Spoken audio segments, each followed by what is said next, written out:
what's up? My name is Isaac, and I go by Afromania. And thank you for joining us back at the podcast, which we still do not have a name yet. So yeah, it's my name, Isaac. And I'm actually here to join with my brother, Mikedot. Man, how you feeling, man? I'm okay. Good? Yeah. Everything's good? Good. I like that. I totally like that. So basically, me and my brother are here to talk about PlayStation's 5 State of Play. Basically, they just dropped out. They actually showed us pretty much brand new pairs of games. And I'm going to start off with you, Michael. What did you thought about the overall presentation from Sony that just aired in January 31st of the new year? Well, I thought it was pretty good. I mean, it had a few games that caught my eye, which is unexpected considering State of Play usually has like one or two games that catch my interest, and then the rest is just fluff. But overall, I thought it was pretty good. There's a quite to talk about here. Yeah, I kind of will agree with you too. Normally, I will admit it wasn't a very first party driven, but it was very third party esque in terms of the type of games that Sony does love to promote. So with that being due, and kind of really starting off this podcast, let's talk about the big news really focusing in that. And I like to start that off with Death Stranding 2. It was Hideo Kojima's game. What did you thought about, I guess that we got a little bit more gameplay for this, a little bit more depth, a little bit more about story elements into it. What was your overall feeling them dropping about this new game and the new images and stuff like that? The same as the first game, like what the fuck is going on? Yeah. I totally agree with that. Yeah, it's just like I never played the first Death Stranding, even though I did follow the hype surrounding the game. Mm-hmm. But once the game like came out, it was just like I watched other people play it, and it was like, huh, well, that's a thing. Yeah. But yeah, I kind of do understand what Hideo's Kojinus, as he goes by. No, that's not what he actually goes by, but a lot of people like to give him funny names.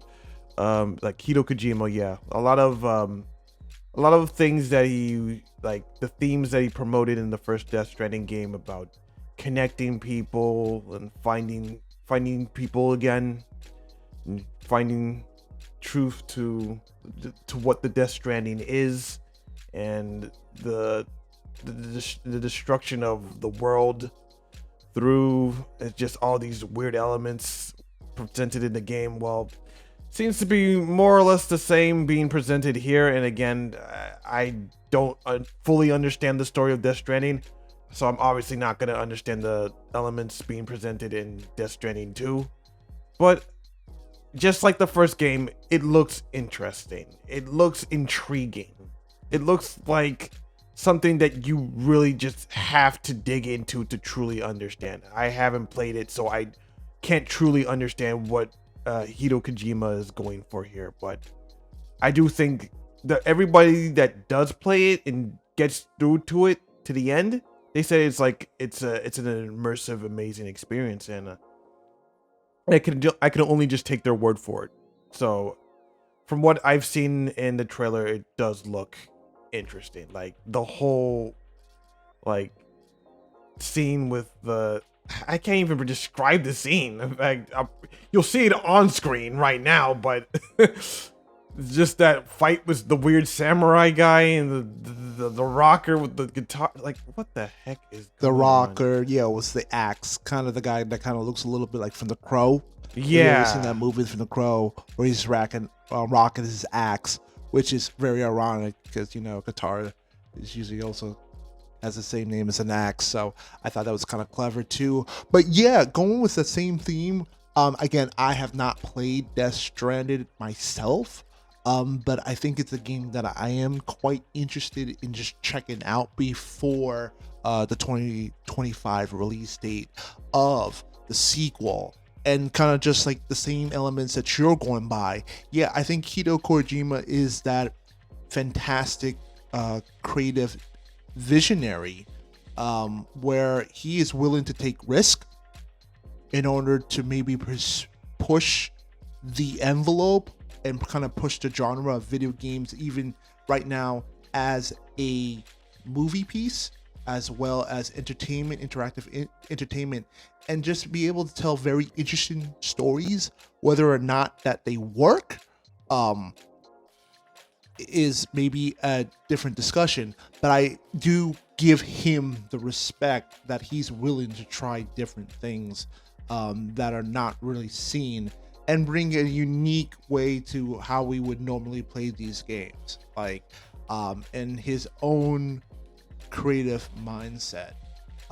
Like just like you said, I don't know, I haven't really played it myself though, but it is something very interesting that I do want to check out, because I think Hideo Kojima is just such an amazing visionary, pushing that point. With also that being said, there was also another big announcement, well, an interesting announcement that was also made after the trailer that ended with Death Stranding 2. Would you like to follow that up? Well, obviously he made an announcement that he's going to make a new espionage action game slash movie game. That obviously the first thing that comes to mind when you think espionage is Metal Gear Solid. And so a lot of people are saying, is this going to be a spiritual successor to Metal Gear Solid? I don't think so, because Kojima is not the kind of person to retread old territory. He always wants to push something new. So it's probably going to be not a Metal Gear style experience. That's what I'm thinking. I don't know what he's going to do with the whole espionage theme. No, I totally agree with you too. I agree. I don't think he's gonna tread water again with a new Metal Gear Solid again. He doesn't even have the rights to it. Unfortunately, but I think in terms of his partnership with Sony, I think this is big. I think Hideo Kojima, as much as he's big into video games, he also just loves movies.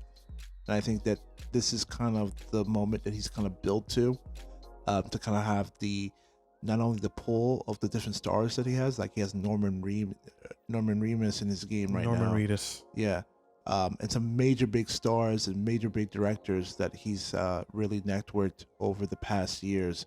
And I think this is kind of where he really wanted to do. I think he really wants to be able to get into movies. So the fact that he's be able to combine both video games and movies together in this, what we're dubbing as an interactive experience.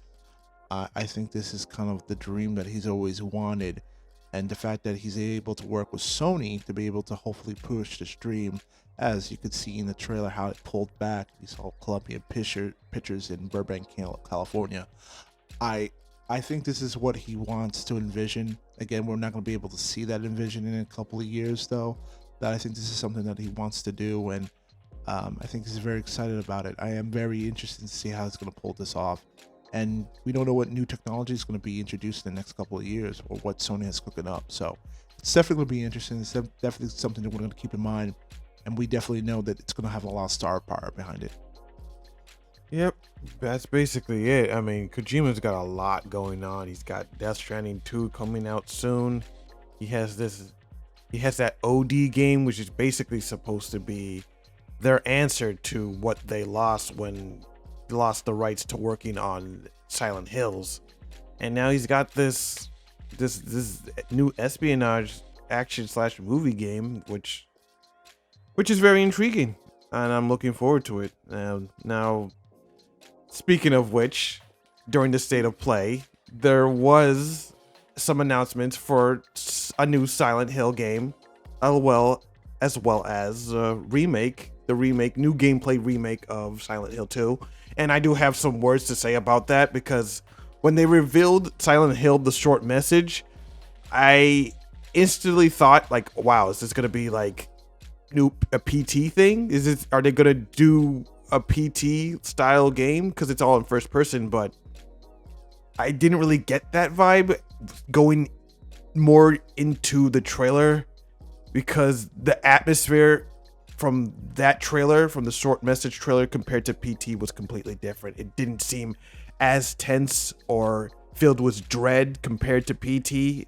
And it's just like, it's just like not really, it feels like more like straight up spooky horror rather than like psychological horror, which is what Silent Hill is known for.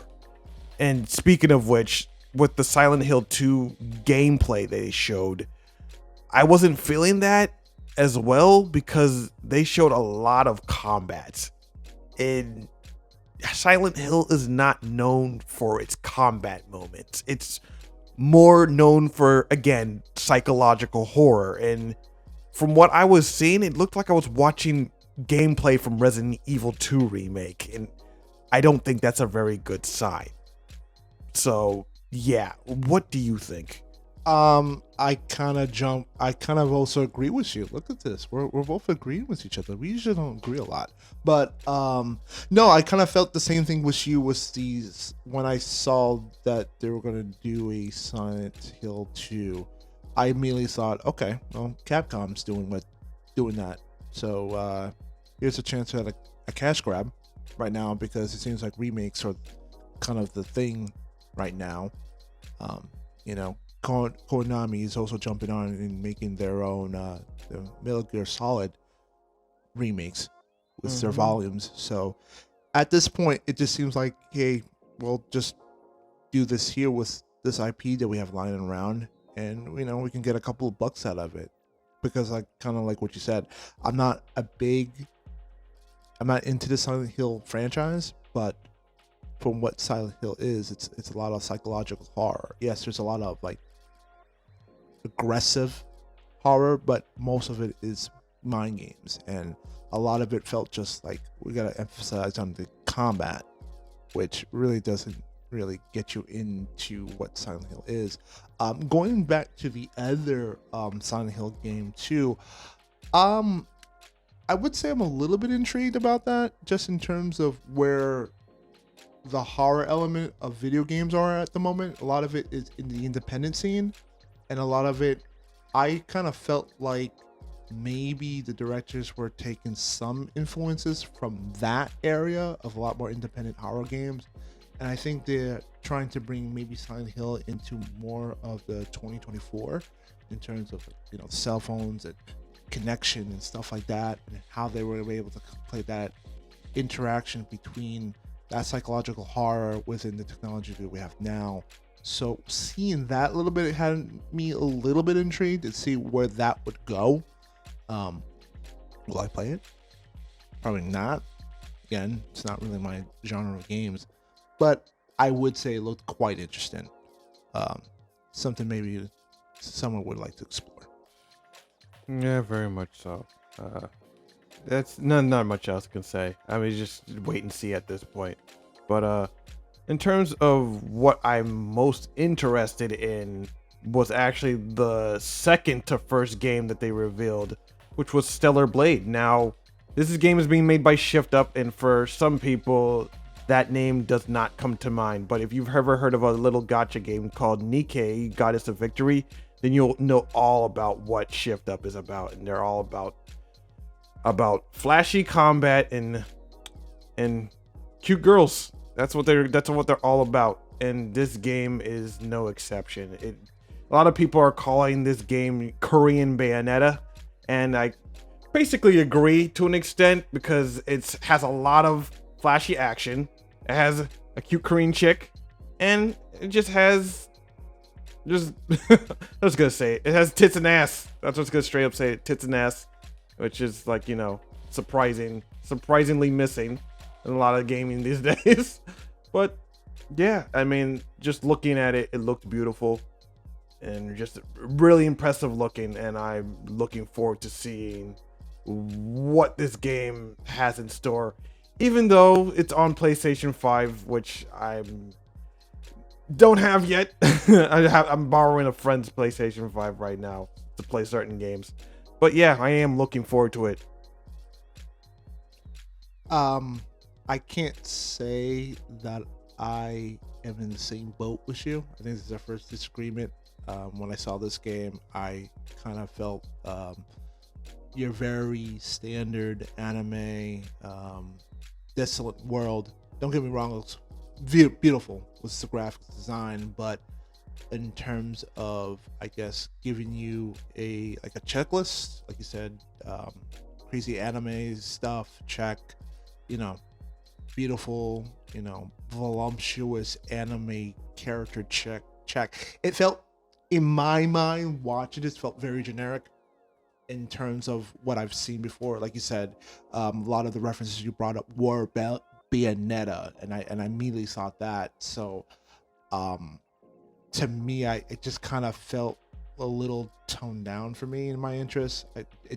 A lot of it didn't seem like, I feel like I've seen this game before, and it felt, again, it just, to me, like, it came off feeling very generic in my opinion. But I feel like it's one of those games where, it's the type of game that you kind of buy until maybe a bigger title comes around that's a little bit more interesting. Like, if I were to buy this game, maybe this game will hold me off until something better came around. It's probably a game I would not even go back to finish. That's personally me, in terms of it. So, I can't really say it wasn't big on the game. Again, it looks nice. It totally looks nice, but I don't know if it's the type of game I would come back to finishing.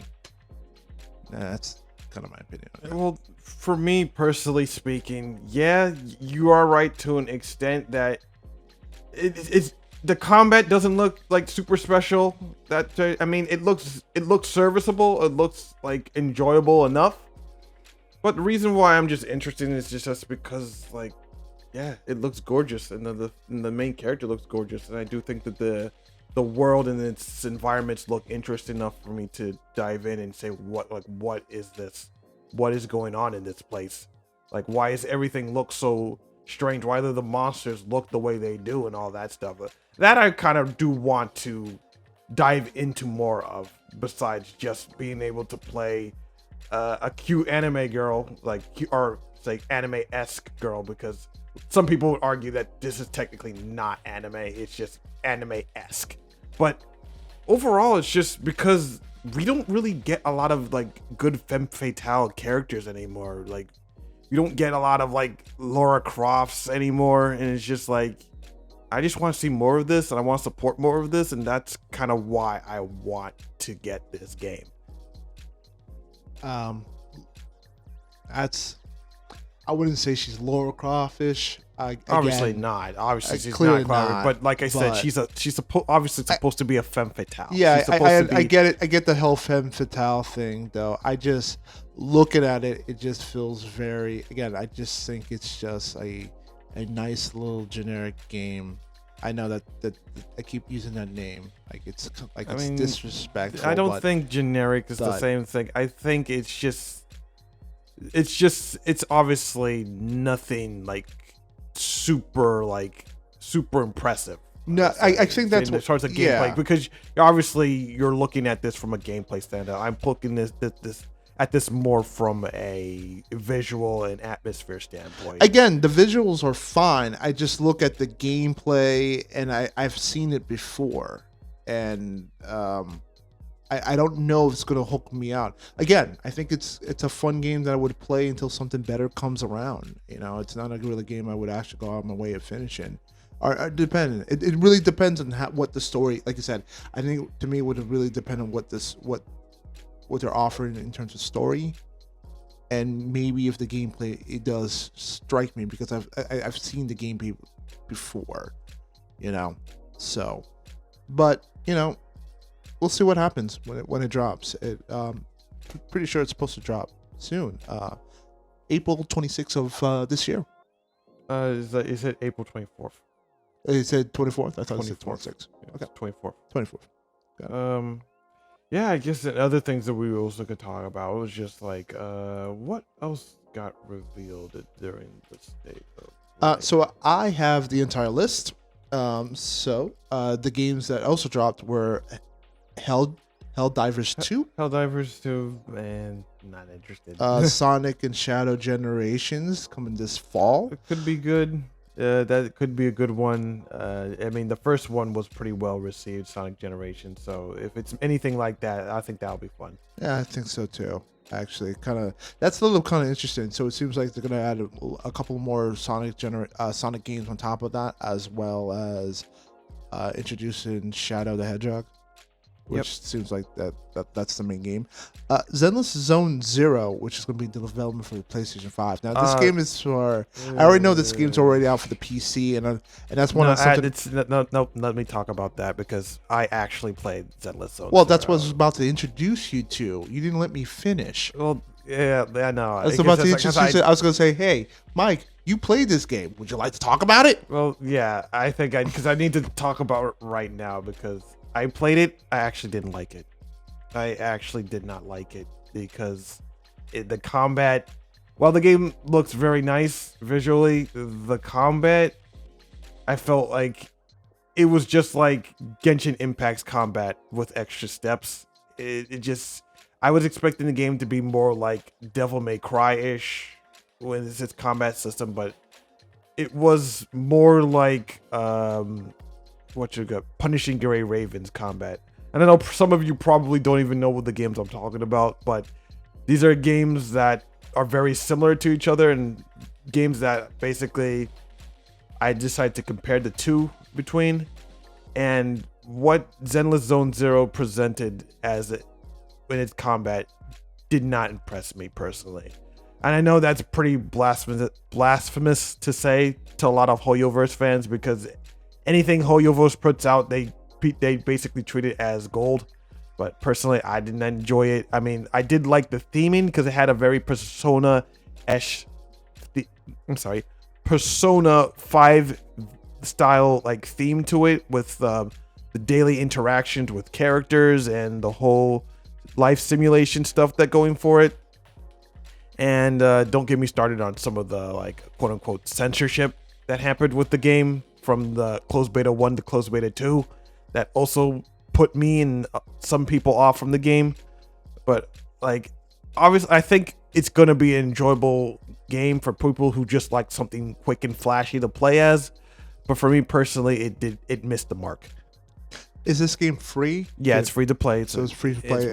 It's a gacha game, just like all of other Hoyoverse's game. Okay, and that's a bit of a turnoff. Yeah, it's a free to play live service gacha game. Yeah, I mean, I expected it to be all those things, but what I was hoping for was gameplay that focuses on style. And I mean Devil May Cry style because it's obviously trying to mimic a character action game like Devil May Cry or Bayonetta, and it was not that at all. Interesting. Okay. Well, it's gonna be development for PlayStation 5, so they made that. Another game that you actually mentioned earlier, a couple of podcasts ago, Foam Stars, February 6th. Yep, Foam Stars. I am looking to see how that game plays out. Like I said in my earlier video, I mean, a lot of people saying it's just like a Splatoon ripoff, but like I said, it has some of its own stuff going for it because like the whole foam element means you have to deal with elevation and stuff like that, and you also have like special power-ups and stuff. So it's obviously has inspiration from Splatoon, but it's also doing its own thing on the side. And this game is just exclusive to PlayStation 4. It's exclusive to PlayStation 4. Yeah, exactly. Okay. So, I mean, this is kind of like PlayStation's version of Splatoon. But, basically. With a little differences and adding to that. Another interesting game, Dave the Diver. Coming. I mean, the game's been out on PC, but it's going to make its way on April with a little special expansion, a Godzilla expansion. It's going to hit a May. Yeah, so. I mean, to be honest with you, I don't know much about Dave the Diver except that it was very popular for a while. Yeah, but it's not the game that you're pissed off about. Or you're not really pissed about it. You're just like you just don't like where the game's was attached to. Oh, what? What did I say that? I thought you had an issue with Dave the Diver in terms of the publisher. No, I didn't have an issue with it. A lot of people. The thing is, okay, you're getting me confused with what people were saying about Dave the Diver because it Okay. is. Am I starting shit? Sorry. Yeah, about you're that. starting shit. But it was connected to Nexon, Okay. which is a really well-known publisher. And during the Game Awards last year, it was being represented as best indie game. And a lot of people are upset about that because it was tied to Nexon. Okay. Yeah, basically, that's it. I thought you had beef with No, I Dave the didn't have Diver. a beef. I had absolutely no beef with Dave the Diver. Okay. Everyone else did, though. Fair enough. All right. Not bad. Another game that was also mentioned was Judas. Was the same team from BioShock. Making an interesting game. What did you thought about this one? I thought it was a little bit unique. Again, I haven't really played much of I played like BioShock 1 back in the day. But had a little bit of the elements in the same way of games like Deathloop or even Atomic Heart that game dropped a couple of years ago. Yeah, what's your thoughts about this? I thought this was pretty different. Gives you that cool BioShock elements. Yeah, it definitely has that BioShock look and feel to it. Actually, I've never been that big of a fan of BioShock, so I can't really give much of an opinion on that, unfortunately. So, yeah. All right. Judas. Coming soon. Another interesting game, Metro Awakening, which is, I believe it's a VR game. Yep. That's also dropping. That made its way. Another game from Legendary Tale, from Urban Wolf Games. I think wasn't it something V? I may have been wrong. Or no, or maybe I'm totally wrong. Maybe it's not the game. But yeah, that's another VR game that's coming out. It's alright. Oh man, I think it was Legendary Tales. Yeah, I think it was Legendary Tales. Pretty much it. I mean, personally, I think the last thing I would really want to talk about is this right here, Dragon's Dogma 2. I mean, this is a game that I've always known about for a while, but never actually took the time to actually like get into the game for. But just seeing the gameplay for Dragon's Dogma 2 actually looks very impressive. I mean, some people would say it's super Western fantasy Monster Hunter, but it's obviously has a different kind of feel to it. That it's obviously way different from Monster Hunter. Still, it looks very fast-paced, impressive, and it has an amazing sense of scale, and just the whole world looks very intriguing and just yeah. I mean, I'm actually looking forward to this now. It's one of the type of games I wish. Oh, well, it did come out. It came out actually 12 years ago, which is amazing to think that the first game dropped back in 2012. So to finally get a sequel for a long period of time, it is a little weird. Because you didn't think this game did as well as you thought it is to announce that. No, but everything you just said, I am also looking forward to it too. I think it's that I didn't have the chance to play Dogma 1, but the fact that we're gonna get this sequel and it's just like you said, big in scale, seems very interactive and things you can do. I saw a lot of cool gameplay elements where you're able to jump on the dragon and start beating up on the dragon. It seems like it's gonna be incredibly interactive. I think it's the type of game that's gonna be fun to be able to play with friends, to have these 4-party adventures and stuff like that. So no, this game, it looks really amazing for what they're doing, and I am just like you, looking very forward to when it drops. So really big fan of that.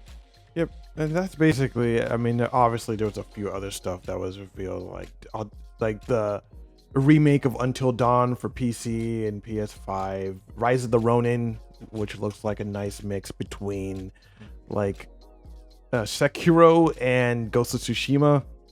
And that's the game that kind of reminded me of that Ghost of Tsushima. I was like, oh, why does that look so familiar? So yeah, the Ghost of Tsushima. I agree. I totally agree. That's amazing. It looks good. I think it looks good. Very interesting. Yep, very much so. And yeah, like overall, this showcase was actually pretty good. Like it did have a lot of stuff that interested me, and so yeah, if this is what they're starting out with in the first half of 2024, then I'm looking forward to the rest of 2024. And that's basically all I have to say.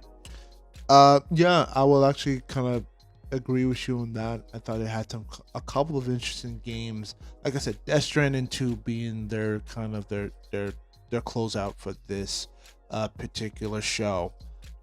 Has me a lot more interested, and I will have to say I'm very interested in the espionage game slash movie hybrid that they're working with Sony and Columbia Studios too. Very to see hopefully a little bit more information about that. Hopefully being dropped. Hopefully within the next 2 years. So Yep, yeah, very much so.